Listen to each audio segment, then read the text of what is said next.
It is exactly 10 years since the Kingdom of Lesotho embarked on the national reforms process as recommended by the regional body SADC.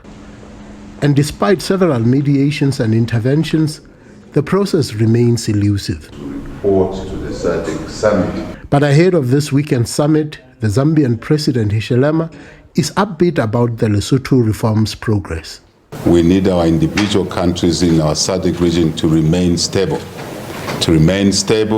secure, and indeed, with that basis, that background, we can focus our attention on economic and social development to uplift the living standards of the very people that voted us into office.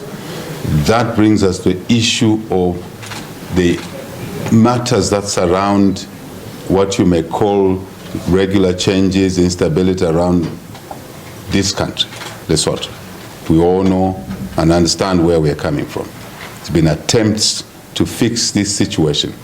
And I think the nation, through the various instruments, through various organizations, formations, political, others, have agreed, political parties included, have agreed that reforms are the ones that will help instill some sense of stability, essential stability to this country. And having met all the key stakeholders, the President admits that there is still more work to be done to bring the role players closer to each other.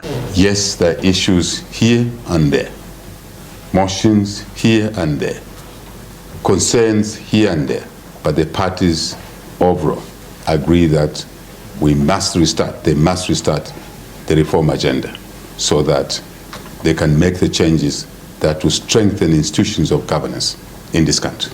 The opposition says while they are firmly committed to allowing the reforms process to go ahead smoothly, they are adamant that due processes must be adhered to and allow the Constitution to remain supreme. So we dealt first with telling SADC that we are committed to the national reforms. We remain unshaken in that commitment. So the second point was this one of vote of no confidence in the National Assembly against the Right Honourable Prime Minister and the government.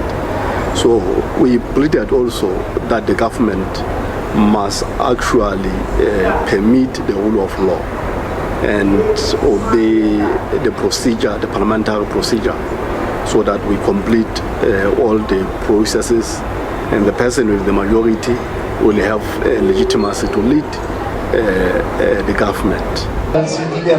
The government is currently facing a vote of no confidence in Parliament and resolved to court several political parties into joining the government, a desperate attempt that might end up with yet another bloated cabinet.